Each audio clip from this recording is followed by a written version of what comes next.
Border issues continue to be top of mind for state and federal lawmakers. Arizona representatives gathered at the state capitol today to bring light to the border crisis in Yuma. Samantha Bird also spoke to U.S. Senator Kyrsten Sinema about border issues, specifically her efforts to prevent cartels from recruiting Arizona teens. Sinema hopes to pass legislation requiring social media companies to cooperate and report information to the Department of Homeland Security.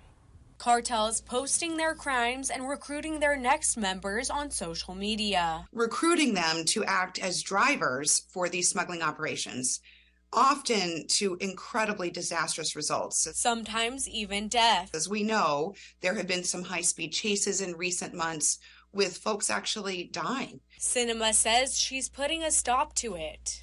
So we can remove those very dangerous videos, reels, and TikToks that are recruiting young people to engage in this activity. The senator says this is especially important for Yuma. So any area of Arizona that is closer to the border is likely to see higher levels of these kinds of content on social media platforms with more intensive recruitment. Meanwhile, in Phoenix, state leaders gathered at the Capitol to talk about the border issues impacting Arizona.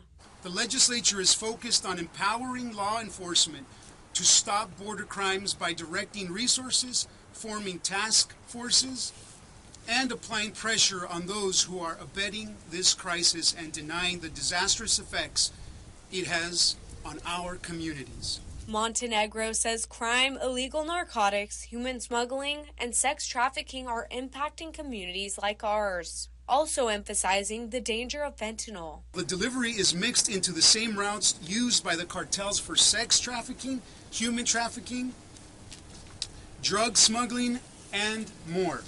These routes including Yuma, San Luis, and other border communities. Currently in the new fiscal year, agents have made over 80,000 apprehensions in the Yuma sector, according to Customs and Border Protection. Reporting at the border, Samantha Bird, News 11. The state of Arizona will continue to bus migrants out of the state. According to Fox News, Governor Katie Hobbs told reporters last week that she will continue to bus migrants out of the state, but in a more humane and efficient way. This past Tuesday, the governor defended her decision with the Arizona Sun, telling the newspaper she wants to make sure Arizona is addressing the issue in a way that is best and the best use of taxpayer resources and something that isn't a political stunt. Former Governor Doug Ducey began busing migrants out of Arizona back in May.